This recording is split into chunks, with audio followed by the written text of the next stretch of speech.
갑자기 세상이 바뀌는 거 아니야? 이런 가능성도 열어놓고 세상을 볼 필요가 있다라고 하는 거죠. 아, 그렇군요. 그렇죠? 그 경기 침체는 좀 어떻게 경기 보세요? 침체는 제가 생각했을 때는 피할 수 없다라고 봐야 되죠. 무서워해야 될 때는 안 무서워하고 왜 무서워하지 않아도 될 때 무서워하냐. 아, 네. 3300 갔을 때 무서워해야 되는데 그때는 대단히 용감들하게 막 오늘은 세 번째 위기, 세 번째 기회에 이종우 센터장님을 모시고 이야기를 나눠보도록 하겠습니다. 센터장님 안녕하세요. 예, 안녕하십니까. 셀프 소개 한번 부탁드리겠습니다. 예, 저는 증권회사에서 한 32년 정도 있었고요. 대부분의 업무를 주식시장을 전망하고 하는 쪽으로 있었습니다. 네. 그래서 제가 생각하기에 아마 저만큼 오랜 동안 주식시장을 봐오고 했던 사람이 우리나라에서는 그렇게 많지는 않을 거다라는 생각이 네. 들어요. 그 모든 기간 동안을 아무튼 시장을 분석하고 하는 쪽에서 계속 있었기 때문에 그렇고요. 네. 제가 많이들 저의 책 뭐 이거를 얘기할 때 센터장이라고 많이 얘기를 합니다. 네. 왜 그러냐면 제가 32년 동안 증권회사에 있었는데 센터장을 했던 기간이 따져보니까 거의 17년 정도가 되더라고요. 그러니까 네. 그 전체 직장 생활했던 거의 절반 이상을 아무튼 리서치 센터장을 계속 하다 보니까 저도 그게 입에 있고 그 다음에 다른 사람들도 입에 있고 네. 그래서 아마 계속 그 얘기를 하는 거 아닌가라는 네. 생각이 많이 듭니다. 아무튼 이렇게 만나 뵙게 돼서 대단히 반갑습니다. 저는 주식시장 분석을 주로 하는 이종우입니다. 아, 네. 센터장님 너무 감사하고요. 시간 내주셔가지고요. 아유, 무슨 말씀을요? 지금 또 주식시장이 많이 혼란스러운 것 같아서 또 센터장님의 그런 귀한 경험과 조언이 꼭 필요한 것 같습니다. 요즘 증시를 좀 어떻게 보고 있으신지 궁금합니다. 그동안에 이제 주가가 굉장히 많이 하락을 했지 않습니까? 작년도서부터 따져서 내려왔으니까 거의 1년 정도, 이 정도 이제 하락을 한 것 같고, 코스피로 봤을 때 2100포인트 정도까지 내려오고 뭐 이런 상황인데, 주가가 떨어지니까 굉장히들 불안해하고 있는 것 같고, 그 다음에 또 뭐, 앞으로 뭐 1년 동안은 시장이 없는 걸로 생각해야 된다. 뭐 이런 얘기들도 하고 그 다음에 뭐 2000포인트를 깨고 내려가서 얼마까지 될 거다 이런 얘기들도 하고 뭐 이렇게 하는데 제가 봤을 때는 지금은 그렇게 무서워할 국면은 아닌 것 같다. 어느 정도 내려왔기 때문에 이제서부터는 그냥 버티면 되는 그런 그 국면이지 여기에서 무슨 뭐 무서워서 주식을 내다 팔고 이러는 거는 아니다라는 생각을 많이 하고 있거든요. 제가 말씀드렸던 것처럼 30년 넘게 주식시장을 계속해서 분석을 하고 이런 걸 해왔는데 제가 분석을 하면서 이런 거는 나는 생각하지 않는다라고 해서 제외하는 경우가 있습니다. 그게 뭐냐면 시장이 방향이 정해져서 쭉 가는데 그 방향에 실어가지고 어느 정도 더 어떻게 된다라고 얘기하는 거는 의미가 없는 얘기다라는 얘기를 많이 하거든요. 이제 작년도 같은 경우에 3,300까지 올라가니까 많은 사람들이 올해 연말 정도 되면 주가가 4,000포인트가 되고 시간이 지나서 몇 년 후 정도 되면 5,000을 넘고 뭐 이런 얘기 하잖아요. 그럼 올라가는 쪽에 이제 편성을 해가지고 계약하는 거죠. 그거는 특별하게 뭐 분석을 하는 데에서 의미 있는 얘기는 아니다라는 생각을 하거든요. 지금은 딱 반대죠. 내려가니까 사람들이 공포스러워가지고 여기서 얼마가 더 내려가고 어쩌고저쩌고 막 이런 얘기 하잖아요. 그건 또한 의미가 없는 얘기죠. 아, 그때랑 역으로 보면 되는 거군요. 그렇기 때문에 지금에서는 그렇게 무서워할 일은 별로 아닌 것 같다라는 생각을 하고 있습니다. 아, 네. 그 조금 두려워하는 이유가 이거 금리가 4.6을 얘기했는데 진짜 4.6이면 아직도 좀 많이 남았잖아요. 그리고 또 지정학 이슈로 볼 때 뭐 러시아가 핵을 쏠 수도 있다고 하고 또 중국과 대만이 뭐 오늘 신문에 보니까 2027년까지 대만을 침략해야 된다 뭐 이런 기사도 나오더라고요. 그러니까 그런 게 있으니까 이게 지금보다 이게 한참 더 빠지는 거 아니야? 그렇게 두려워하는 것 같은데 작년도 8월 달에 주가가 오를 때에 한번 생각을 해보시면 오르는 이유는 100가지도 넘게 얘기를 하잖아요. 대신에 떨어지는 이유는 단 하나도 찾기가 굉장히 어렵죠. 유일하게 얘기할 수 있는 이유가 뭐냐면 주가 너무 많이 올랐잖아. 이거였거든요. 지금도 마찬가지예요. 왜 이렇게 많은 악재가 있는 것 같으냐. 떨어지니까 악재가 있는 것 같은 거죠. 그리고 그 악재 모두 다가 엄청나게 위력을 발휘하고 있는 것 같고 뭐 이런 이제 생각을 하는 거죠. 근데 지금은 보면 뭐 악재가 많은 거 맞아. 근데 가격은 많이 떨어졌잖아 라는 거죠. 그러면 그 많이 떨어진 가격이 과연 악재라고 하는 걸 반영하지 않았겠어? 그 다음에 또 그 악재가 있다고 하더라도 가격이 굉장히 낮다라고 하는 거는 다른 어떤 것보다 큰 재료야. 그러니까 그걸 이겨낼 수 있어. 이렇게 이제 봐야 되는 거거든요. 자, 물론 이제 말씀하셨던 것처럼 연준이 올해 연말까지 4.4% 이렇게 금리 인상한다 얘기를 했습니다. 근데 참 희한한 건 그거 이제 9월 FOMC 회의가 열리고 난 다음이거든요. 네. 근데 그 9월 FOMC 회의가 열리고 4.5% 막 얘기를 하고 그러니까 미국의 시장금리, 10년물 국채 수익률 이런 게 조금 더 올라갔다가 그 이후에 한 9월 20일 정도서 또 보면 슬금슬금 조금씩 내려오고 있잖아요. 네. 이게 왜 그럴까요? 시장 입장에서는 이렇게 생각을 하는 거죠. 그래, 올해 연말 정도에 4.5%를 만들 수 있어. 근데 4.5%에서 얼마나 더 올릴 수 있겠어? 많이 가봐야 4.75 아니야? 네. 그러면 이미 거의 피크에서 다 그 숫자 나온 건데, 그러면 우리는 그 숫자가 나오는 과정이 중요한 게 아니라 그 다음 숫자가 뭐가 될 건가 하는 것이 중요한데, 그 다음에는 그냥 금리를 옆으로 이렇게 쭉 갖고 간다든지, 아니면 내년도 하반기 정도 되면 조금씩 내릴 수 있고, 그런 거 아니야? 그러면 지금에서 금리라고 하는 것이 뭐가 그렇게 문제가 되고 뭐가 그렇게 무서워? 주가 이미 방향을 한 그렇죠. 거군요. 이렇게 되는 거죠. 그렇게 되다 보니까 이제 그 얘기는 지금까지 막 주가가 떨어지고 그러는데 이것 때문에 떨어지고 저것 때문에 떨어지고 이러는 거에 대한 설명을 할 수는 있는데 시장에서 그거에 따른 영향? 이거는 상당히 좀 약한 그런 부분이 된다라고 합니다. 이게 또 환율 보면은 급격하게 막 오르면서 또 미디어에서는 막 제2의 IMF다 이렇게 또 이야기를 하더라고요. 어떻게 생각하시나요? 킹달러다. 네, 킹달러. 제2의 IMF가 온다. 네. 외환위기가 온다. 뭐 이런 얘기 굉장히 많이 하지 않습니까? 네. 그거는 이제 방향이 정해지고 한쪽으로 가니까 그쪽으로 막 실어서 해가지고 이제 막 모두 다가 그렇게 몰려서 이렇게 가는 거거든요. 근데 그거를 그렇게 쫓아다니면서 뭐 이렇다 저렇다 이렇게 가게 되면 그거는 이제 전망을 하는 것이 아니라 그냥 현재 벌어지고 있는 거를 쭉 연장을 시켜 놓는 거죠. 네. 그런데 이렇게 한번 생각을 해보실 필요가 있습니다. 1997년도에 아시아에서 외환위기가 났고 98년도에 러시아에서 모라토리엄이 났고 이런 형태가 됐거든요. 그 당시에 달러가 사상 가장 강한 형태였었습니다. 이게 그리고 지금인데 그때 이제 우리 이제 얘기하는 달러 인덱스 있지 않습니까? 그게 120까지 갔었고. 정말요? 이번 같은 경우가 가장 높게 갔을 때 115 정도까지 갔거든요. 맞습니다. 그러면 한 4% 정도밖에 차이가 안 나는 거잖아요. 근데 1997년, 98년도에 달러가 강했던 이 요인과 지금 요인을 비교해 보면요. 지금 달러가 강한 요인은 97년도, 98년도의 절반이 안 됩니다. 그 정도로 그 당시에는 엄청나게 강한 형태였어요. 미국 경제는 신경제라고 얘기를 해서 3.5% 넘는 경제 성장률과 2% 밑에 있는 그 물가 상승률과 이게 동시에 이 성립을 하는데 그 기간이 거의 5년 넘게 계속 됐었어요. 그 다음에 지금 뭐 세상이 어렵고 뭐 이 얘기하잖아요. 그 당시에는 이미 아시아는 쑥밭이 돼버린 형태가 됐고요. 그 다음에 또 러시아도 날아가 버렸고 심지어는 보면 뭐 일본에서 외환위기가 나냐, 금융위기가 나는 거 아니야, 뭐 이런 얘기를 할 정도였거든요. 그 다음에 그때가 지금 IT 혁명이 한참 불을 뿜고 있는 데였는데 미국을 중심으로 해서 IT 혁명이 이루어졌잖아요. 그렇게 되니까 모든 면에서 봤을 때 어마어마하게 미국의 그 파워가 굉장히 강했고 그때의 달러가 강해질 수 있는 요인 엄청나게 강한 형태였었어요. 지금 뭐 이렇다 저렇다 얘기하더라도 그때 절반이 안 되는 형태였어요. 근데 그 이후에 어떤 일이 벌어졌냐면 달러가 강하고 미국이 강하고 이렇게 하다 보니까 국제 외환 시장에서 거의 모든 사람들의 포지션이 달러 매수의 포지션 쪽으로 가는 거죠. 그러니까 내가 갖고 있기 때문에 더 강해진다라고 생각을 하고 계속해서 가는 형태였었어요. 그리고 1998년도 9월 달 정도가 되면 그러니까 엔달러 환율이 147엔 정도까지 올라갔었고 98년도 말 정도 되면 180엔 된다라고 하는 것이 이제 일반적인 아무튼 이 사람들의 생각이었어요.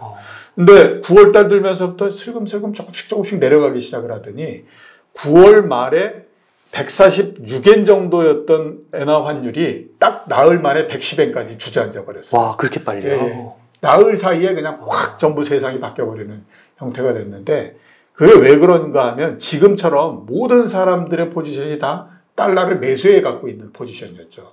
근데 147엔까지 갔다가 그 다음에 더 달러가 강세가 될 것 같았는데 그게 안 되고 조금씩 밀리면서 또 뭐 다시 약간 회복을 했다가 그러면서 또 밀렸다가 막 이런 형태가 되니까 맨 앞에 있는 헤지펀드 입장에서 봤을 땐 아, 이거 추가적으로 달러를 사줄 사람이 없는 것 같다 라는 생각을 하게 된 거죠. 그러면서 처음에 있는 사람이 밀어내기 시작을 하니까 그 효과가 어마어마하게 계속 가면서 맨 마지막에는 이 세상에서 달러를 가장 좋아한다라고 하는 일본의 종합상사들까지 다 내다 팔아버리는 형태가 된 거죠. 그러면서 이렇게 급락을 해버린 형태가 된 거거든요. 아, 그렇군요. 지금이 가장 무서운 게 뭐냐면 그런 형태인 거예요. 모두가 다 달러 매수 포지션을 갖고 있는 상태이기 때문에 그냥 보면 킹달러가 되고 뭐 이게 뭐 달러가 약해질 이유가 없고 앞으로 보게 되면 어마어마하게 달러에서 더 올라갈 거고 뭐 이렇게 가잖아요. 근데 최근에 한번 보십시오. 장중에 달러 인덱스가 115 정도까지 올라갔다가 한 10여일 사이에 조금씩 내려오기 시작해서 지금 110 정도까지 내려와 있는 상태예요. 그러니까 우리가 막 뭐 달러가 강세가 되고 이래서 앞으로 더 어떻게 될 거고라고 얘기하는 동안에 실제적인 상황은 조금씩 후퇴해버리는 형태로서 됐다라고 하는 거예요.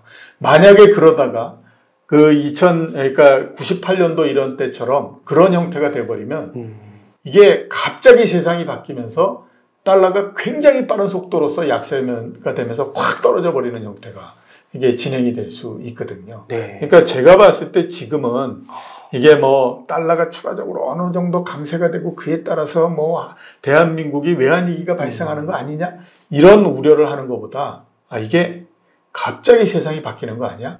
이런 그 가능성도 열어놓고 세상을 볼 필요가 있다라고 하는 거죠. 아, 그렇군요. 와, 과거에 그런 순간이 있었군요. 네. 와, 역사가 참 중요한 것 같습니다. 그러니까 최근에 보면은 영국이 정말 어떻게 보면은 유럽의 하나의 굉장히 국가이긴 한데 역사적으로도 대영제국이라는 표현도 썼었잖아요. 근데 그런 영국이 금융위기가 온다, 뭐 연금이 어떻게 된다, 막 이런 얘기가 터지니까 한국도 이거 1,500원, 1,600원 가는 거 아니야? 막 이렇게 우려가 있는데 그렇게 보는 거는 조금 지나치다라고 보시는 거죠. 영국보다는 한국이 상황이 훨씬 더 좋습니다. 아, 그래요? 일단 보면요, 영국이 무역 적자가 GDP의 한 5% 정도 되거든요. 재정 적자가 3에서 4% 정도 됩니다. 그래서 무역 적자와 재정 적자를 합치면 GDP의 8% 정도의 적자를 내거든요. 어마어마한 숫자 이렇게 볼 수 있습니다. 우리가 6개월 동안 뭐 무역 적자가 됐다 어쩌다 얘기하더라도 그 액수가 재정을 합쳐서 그렇게 크지는 않아요. 한 뭐 마이너스 2% 정도 되고 이거 굉장히 비정상적인 이 상황이다. 이렇게 얘기하는데 그 정도인 거거든요.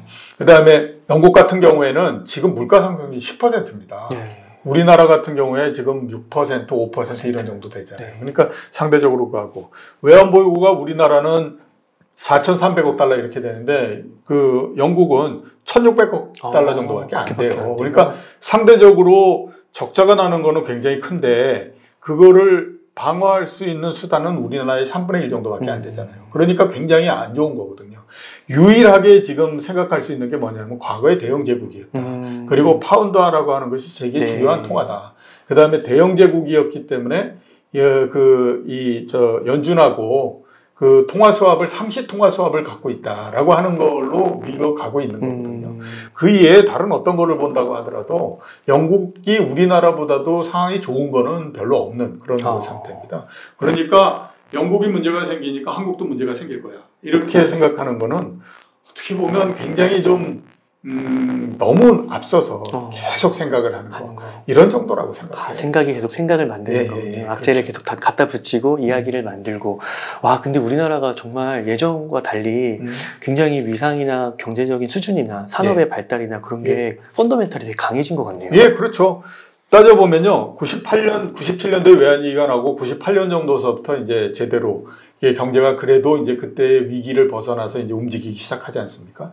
그리고 2021년도 작년까지를 보면 23년 정도의 시간이 지난 거거든요. 그걸 월별로 따졌을 때 그 월별 그에서 한 달에 무역 적자가 나고 그랬던 거를 전부 따져보면 10%가 안 됩니다. 나머지는 대부분 다 뭐 한 달에 50억 달러의 무역 흑자가 나고 뭐 이러는 걸로 왔거든요. 네. 그러니까 그렇게 해서 쌓인 것이 지금의 그 외환보유고 이런 거기 때문에 그동안에 한번 생각을 해보세요. 그렇게 오랜 시간 동안에 걸쳐서 무역 흑자를 내고 했던 나라는 그렇게 많지가 않아요.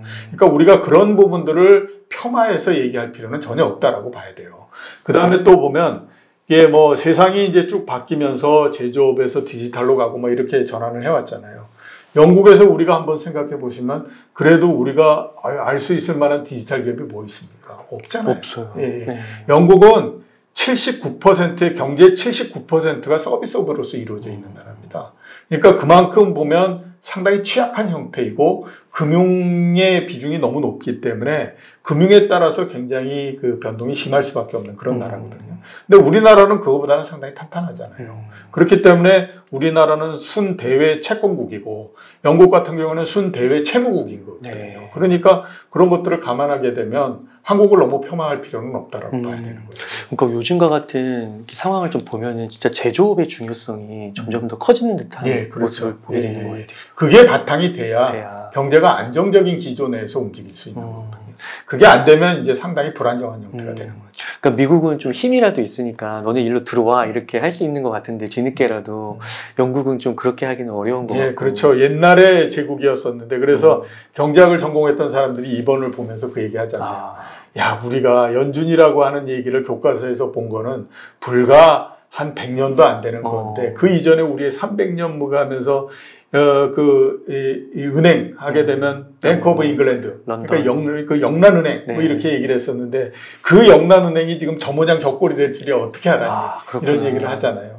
그래서 그런 겁니다. 와, 그러니까 이렇게 진짜 세계의 질서가 패권이나 힘이 이렇게 바뀐다는 게 정말 시간이 흐르면서 나타나는 거네요. 예, 역사에서 책에서만 읽는 줄 알았는데 그러면요, 센터장님 한 가지만 또 약간 비관적인 시각으로 한번 여쭤보면은 경기 침체 얘기도 좀 많이 나오는 것 같아요. 그렇죠. 그래서 내년에 경기 침체가 무조건 온다. 그러면 또 그 경기 침체라는 용어 때문에 또 위축이 되고 뭔가 투자를 하기에 꺼려지고 그런 심리가 좀 발동이 되는 것 같거든요. 그렇죠. 그 경기 침체는 좀 어떻게 경기 보세요? 침체는 제가 생각했을 때는 피할 수 없다라고 봐야 되죠. 그건 뭐 오는 거는 당연하다라고 봐야 되는데 그게 왜 그러냐면 몇 가지 이유가 있죠. 우선 첫 번째 보면 이렇게 금리를 빨리 올린 적이 없죠. 올해 연초에 금리가 0.25%였고 지금 연준이 얘기하는 대로 올해 마지막에 금리가 4.4%, 4.5% 된다라고 하면 이게 몇 배입니까? 무려 18배를 금리를 올린 거잖아요. 이렇게 빠른 속도로서 올렸던 적은 역사상 한 번도 없어요. 그러니까 당연히 그에 따른 효과, 영향 이거는 받을 수밖에 없어요. 두 번째 보면 짧게 보면 2년 코로나19가 발생하고 길게 보면 중간 정도 길게 보면 2008년도에 금융위기가 나고 더 길게 보면 IT 버블이 터지고 했던 2000년서부터 계속해서 저금리를 걸려왔잖아요. 10년 넘게 저금리를 하게 되면 경제 주체들이 저금리에 맞는 형태로 바뀌어버립니다. 그러니까 이게 이미 경제 주체들이 저금리에 맞는 형태로 바뀐 상태에서 금리를 너무 급격하게 올려버리는 형태가 되니까 당연히 그에 따른 충격은 옛날에 금리를 올렸을 때보다도 훨씬 더 강하게 받는다라고 봐야 되죠. 그 다음에 이번 같은 경우에 이 미국의 경기가 확장 국면으로서 들어가기 시작한 게 2009년도 정도서부터거든요. 그리고 코로나19로 해서 일시적으로 후퇴했고 그 다음에 했던 올해 작년도 말까지를 따져보면 역사상 가장 긴 시간 동안에 걸쳐서 미국 경제가 확장을 해왔던 그런 거예요. 그러면 그렇게 확장을 오랜 시간 동안에 해왔는데 그게 이제 한번 위축 국면으로서 들어가는 건데 그거에 따른 파생의 영향, 그 악영향 이게 그냥 단순하게 약간 악영향을 받고 넘어갈 거다. 이거는 말이 안 되는 거예요. 말이 안 되는. 그러니까 얘 뭐 상당히 세게 맞는다라고 봐야 돼요. 근데 이제 그 세게 맞는 것이 어느 정도 세게 맞냐. 내년도에 전 세계 경제 성장률이 마이너스 5% 정도 된다. 이렇게 하면 그건 이제 상당히 심각한 문제고. 그렇게 되는 줄 알았습니다. 내년도에 우리나라도 그렇고 다른 나라도 그렇고 한 마이너스 1 내지 2% 정도 된다라고 하면 그거는 이미 어느 정도는 지금 이제 각오를 하고 있다라고 봐야 되죠. 그렇기 때문에 마이너스 한 2% 정도의 경기가 둔화된다라고 하는 거는 주가를 끌어올리지 못하는 요인인데도 주가를 밑으로 확 밀어내버리고 하는 영향은 안 된다고 봐야 돼요. 이미 주가가 3,300에서부터 2,100까지 왔기 때문에 이제 그렇게 봐야 되는 거거든요. 그러니까 단순하게 지금 보면 경기 침체가 돼. 그러니까 이거 어려워. 이렇게 갈 게 아니라 이게 경기 침체가 되는데 가격은 어느 정도 반영을 했고 그렇기 때문에 경기 침체가 어느 정도 되면 실제적으로 어떤 영향이 나올까? 이거를 이제 감안을 해야 되는 그런 그 상황이거든요. 네. 그런 측면에서 봤을 때 경기 침체는 내년도에 당연히 된다. 근데 진짜 뭐 마이너스 5% 이렇게 되지 않고 한 마이너스 2% 정도 이런 정도라고 하면 그거는 올라가지 못하게 만드는 요인인데도 밑으로 밀어내는 영향은 거기에서 나오지 않는다. 이렇게 봐야 되는 거죠. 그러니까 시장의 뭐 큰 손이나 이런 네. 시장의 주요 그런 사람들이 이미 그런 이슈들을 또 주가에 어느 정도는 반영했다라고 네. 보는 게 또 그렇기 때문에 주가가 3,300에서부터 2,100까지 떨어진 온 거. 그런 거죠. 라고 봐야 되죠. 네. 센터장님 말씀을 들으면서 좀 희망을 발견하게 되는 것 같습니다. 그러면요, 센터장님, 그 주식 투자 좀 관점에서 볼 때 만약에 좀 지금 현금 여유가 있으면 주식을 조금 매수해도 괜찮다고 보시나요? 네, 저는 지금 정도는 괜찮다라고 봅니다. 금융위기가 발생을 하고, 그 다음에 뭐 영국 같은 데서 외환위기도 발생하고, 그 다음에 남부 유럽에서 뭐 여러 나라들이 또 날아가 버리고, 네. 이럴 수 있는 가능성이 전혀 없다라고 볼 수는 없죠. 그런데 세상 그리고 투자를 판단하는 데 있어서 그런 부분들까지 다 감안해서 난 그걸 못하겠다라고 하면 그건 할 수가 없는 거예요. 투자를 아예 하지 말아야 일단 아무튼 그런 것들은 굉장히 비정상적인 상황에서 발생을 하는 거기 때문에 그런 비정상적인 상황에서 발생하는 부분들은 일단 제외해 놓고 생각을 해야 되는 거죠. 그러니까 그런 것들이 발생할 수 있지만 그것까지 감안해서 내가 이번에 그게 되니까 이렇게 간다라고 하는 거는 그건 진짜로 뭐 이렇게 이 투자를 하는 데 있어서 할 수 있는 그 액션이 없는 거고 지금은 그런 것들을 제외하고 일단은 엄청난 위기가 발생하지 않는다라는 거에서 보면 주가가 이미 상당 부분 좀 하락을 했기 때문에 여기에서는 뭐 그렇게 크게 어렵지 않다라고 봐야 되고요. 네. 우리나라 주식시장이 움직였던 거 보면 2010년도서부터 코로나19가 발생하기 이전인 2020년까지 한 10년 동안에 주가는 2,000포인트를 중심으로 해가지고 옆으로 이렇게 쫙 오는 형태였잖아요. 그러다가 중간에 한번 1년 정도 2,600까지 올라갔다가 또 내려와서 이렇게 되고. 그러니까 박스권 내에 기본 축이 2,000포인트 이렇게 된 거거든요. 6년, 7년 동안에 걸쳐서 2,000포인트를 유지하고 했다라고 하는 건 우리나라 경제 펀더멘탈상 그 수치가 우리나라 펀더멘탈에 일단 뭐 적정한 수준이든 최저 수준이 이렇게 된다라고 봐야 되잖아요. 네. 그러니까 그렇기 때문에 그 오랜 시간 동안을 버텨낸 거니까. 그러면 한번 생각해 보면 이번에 2,100까지 떨어졌다라고 하는 거예요. 그러면 우리나라 경제 펀더멘탈상 내려갈 수 있는 어느 정도 수준까지 내려갔구나. 네. 이렇게 봐야 되는 거잖아요. 그러니까 거기에서 더 이렇게 뭐 엎어진다. 이거는 그러면 2010년, 11년서부터 그 오랜 시간 동안에 그랬던 거, 그럼 그건 뭐야? 이렇게 되는 거잖아요. 그러니까 그렇게 걱정하거나 이래야 될 필요가 없고, 그 다음에 이익 측면에서 봤을 때, 앞에서 말씀드렸던 것처럼 주가가 옆으로 쭉 가는 기간, 2011년서부터 15년, 16년 이때까지 우리나라 상장기업의 이익이 어느 정도였냐면 100조 정도였어요. 네. 작년도에 242조였거든요. 그리고 그게 만약에 줄어든다라고 하더라도 50% 감익한다고 하더라도 120조 정도죠. 그래요. 옛날에 2,000포인트 중심으로 해서 박스권을 만들 때의 이익하고 거의 비슷한 형태가 되거든요. 그러니까 지금 감익을 하고 한다라고 하는 거를 이미 주가는 상당 부분 어느 정도로 반영했다라고 봐야 되잖아요. 그러니까 여기서 그렇게 뭘 그렇게 무서워하냐. 네. 이렇게 이제 한 거죠. 네. 무서워해야 될 때는 안 무서워하고 왜 무서워하지 않아도 될 때 무서워하냐. 네. 3,300 갔을 때 무서워해야 되는데 그때는 대단히 용감들하게 해서 가자. 하고 막 난리를 치놓고 지금 이 정도까지 됐는데 뭐가 그렇게 무서워가지고 그렇게 벌벌 떠냐.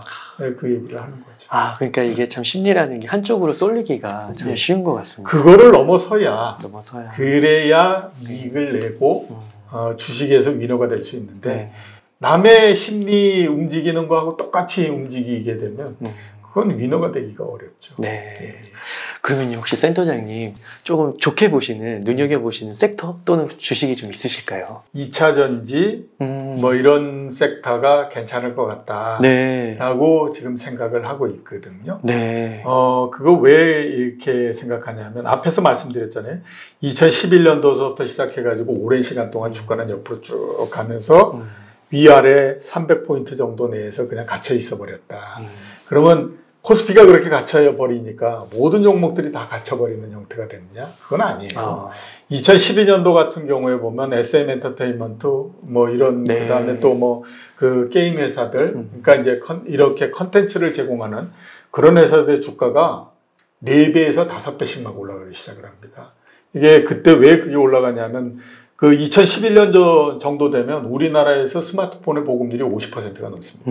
그러니까 그때 스마트폰으로서 폰이 바뀌면서 굉장히 중요하게 생각했던 게 뭐냐면 이게 컨텐츠를 제공할 수, 컨텐츠가 굉장히 풍부한 이 쪽이 굉장히 중요하다라고들 많이 생각을 했어요. 그러면서 그게 이제 뭐 게임, 그 다음에 또 그 엔터테인먼트 이런 쪽으로 해가지고 주가가 굉장히 많이 상승을 했거든요. 네. 그랬던 전력이 있고, 그 다음에 2012년, 13년도 이럴 때 보면 삼성전자 혼자만 올라갑니다. 주가가. 그거는 이제 세계의 스마트폰이 삼성전자, 애플 양쪽으로서 딱 갈라져 버리는 형태가 되잖아요. 그러니까 그때 이제 삼성전자가 막 주가가 혼자서 막 150%씩 올라가고 그러고 다른 것들은 다 빠져버리는 형태예요. 그러니까 서로 합쳐보면 그냥 옆으로 이렇게 가버리는 그렇게 된 거였고, 그 다음에 이제 2015년도 좀 못해서 14년, 15년 이때는 화장품 주식들이 굉장히 많이 상승했어요. 차화정. 예, 그래서 아모레퍼시픽.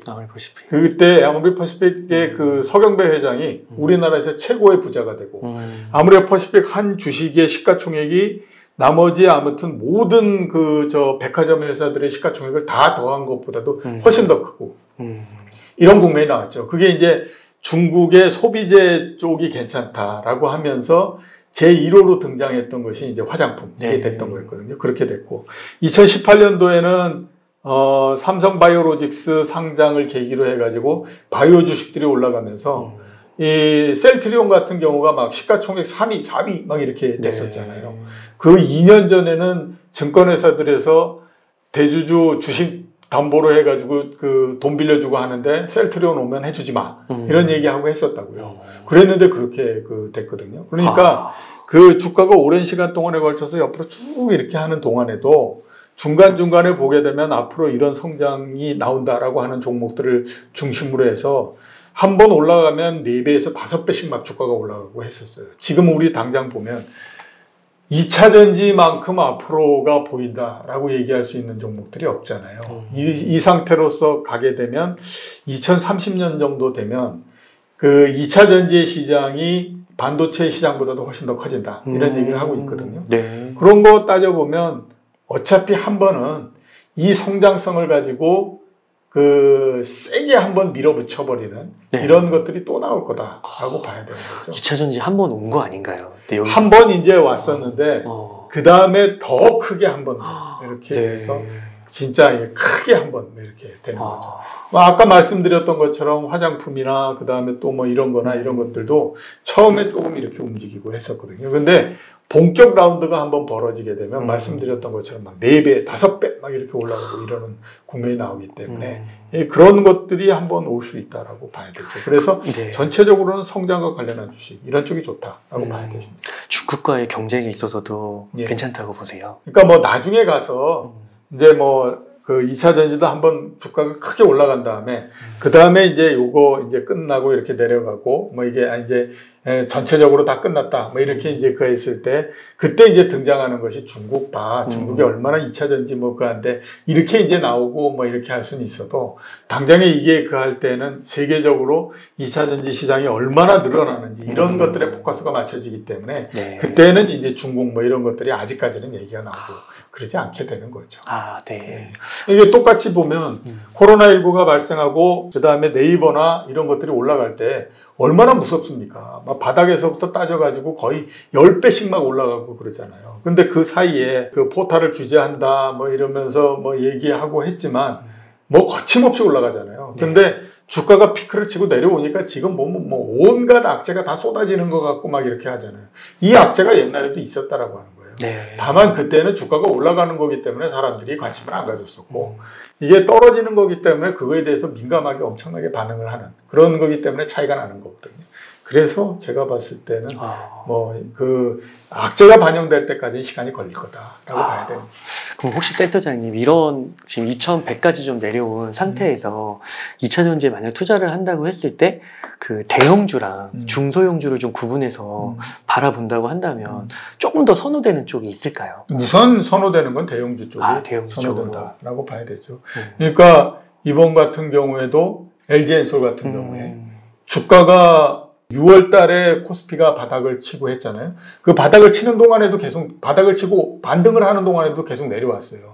그러다가 한 30몇만 원 정도에서 바닥을 치고 그 다음에 주가 코스피가 뭐 약간 뭐 조금 거기서 더 올라가서 뭐 어쩌고 하는 동안에 지속적으로 계속 올라가가지고 이게 50% 정도를 상승을 해버리고 막 이런 국면이 나오잖아요. 그게 왜 그러냐면 앞으로의 그거를 우리는 보고 간다라고 하는 쪽이 있죠. 그러니까 제일 처음에는 당연히 보면 그 대장주들이 올라가는 거고 그 대장주들이 올라가면서 길을 트기 시작하면 그 다음서부터 이제 막 소재 관련한 주, 부품 관련한 주, 뭐 이 그 장비 관련한 주 이러면서 이제 쫓아가면서 이렇게 전체를 만들어가는 그런 과정으로서 간다고 봐야 돼요.